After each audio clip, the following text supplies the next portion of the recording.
Greetings, metalheads, and welcome to No Nonsense Metal Reviews. I'm George, and today I'm back talking about my album of the day. This is my pick of the day. Carrying on with this little series that I have started doing recently here on the channel. Basically, giving a recommendation of an album that I'm particularly loving at present time, something that I have been revisiting, and in this case, been revisiting daily over the last week or so, certainly. A top pick recommendation. If you haven't heard it, you absolutely need to check it out.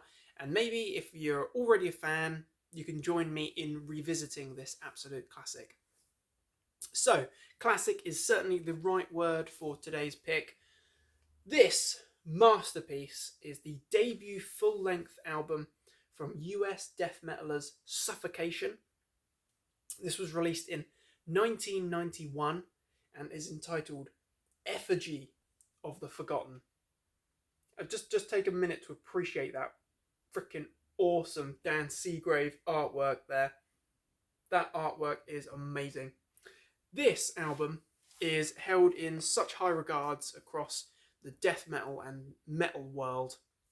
This album has inspired so many bands, death metal bands, and also Suffocation are considered the godfathers, and particularly with this debut album, the catalyst, the creators of brutal death metal and brutal slamming death metal with the use of enormous, chugging, groovy breakdown riffs. More on that throughout, of course, but this album and this band, Suffocation, Effigy of the Forgotten, is an absolute masterpiece, a masterclass, a legendary work of art, and can't even remember quite why it was that I just decided to reach for this album again after not listening to it for a little while. But I freaking love it. Every time you revisit this album, it's one of those albums, it could be years in between listens, but you go back to it and you know it inside out, and it just gets you freaking headbanging, it gets you moving and grooving. And it's a lovely package. Show off our very youthful Suffocation on the back there. Key figures to point out here, of course, we've got Terence Hobb there at the back there, or Hobbs, guitarist and founding member, absolute legend. And then we've got Frank Mullen here, vocalist. But the whole band, they're all very, very talented musicians, because this is complicated music. This is not the sort of easy listening, easy to produce music, not at all.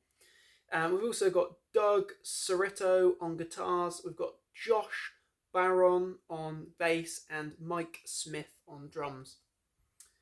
Youthful looking death metalers there.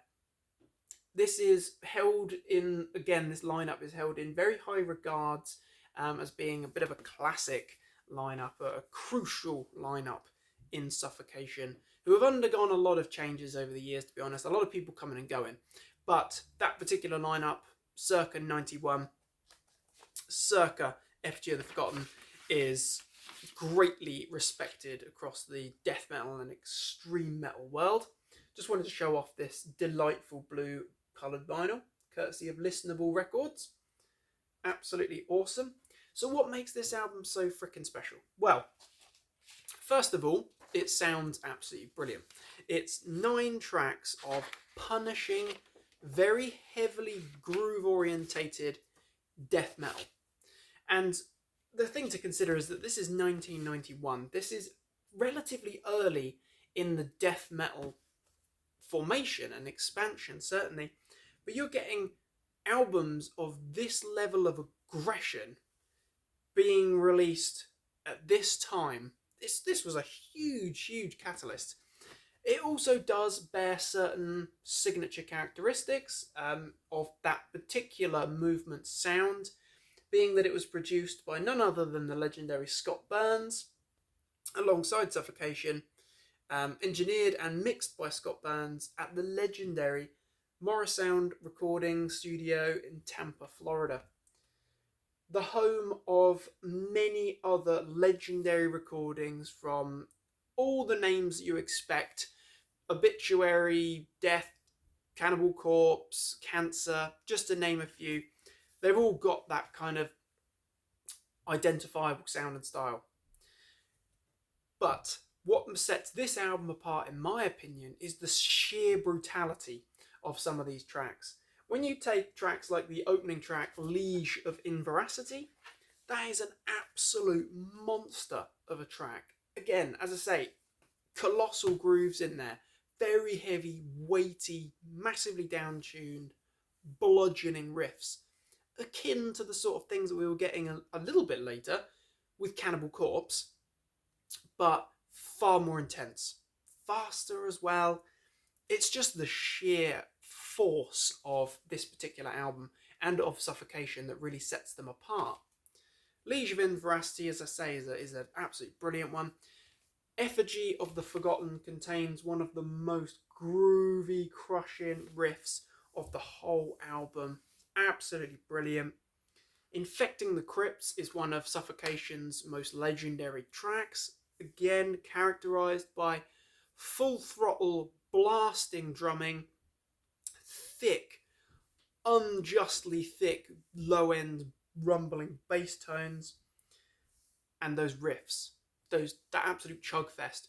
But the whole thing is led by one of the, certainly at this time anyway, with his capabilities then, one of the best vocalists in death metal, Frank Mullen. Absolute legend. Sadly, no longer in Suffocation, has stepped down from his position as vocalist of the band, but absolute legend, held in such high regard. Seeds of the Suffering, another excellent track. The second side is just as strong. That's the thing that really does stand out with this album, is that both side A and B are incredibly strong. Tracks like Habitual Infamy, full throttle, bludgeoning stuff. This is a hammer blow to the frickin' head. And you can hear from listening to tracks, this whole album, to be honest, you can hear exactly where, a short while later, or maybe even many years down the line, you've got all these other bands that are trying to replicate that sound and style. They're trying to do what Suffocation did and continue to do.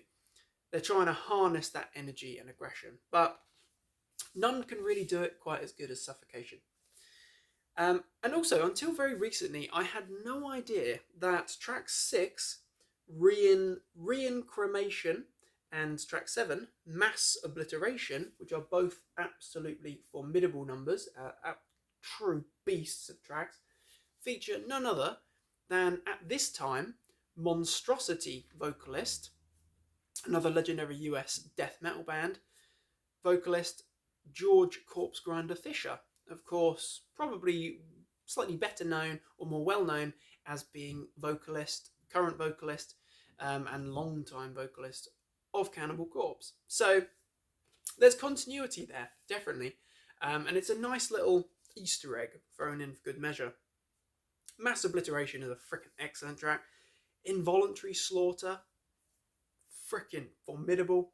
And the closing track, Jesus Wept, which is, again, this is another one of Suffocation's best known tracks. I absolutely bloody love this album, if you can't tell.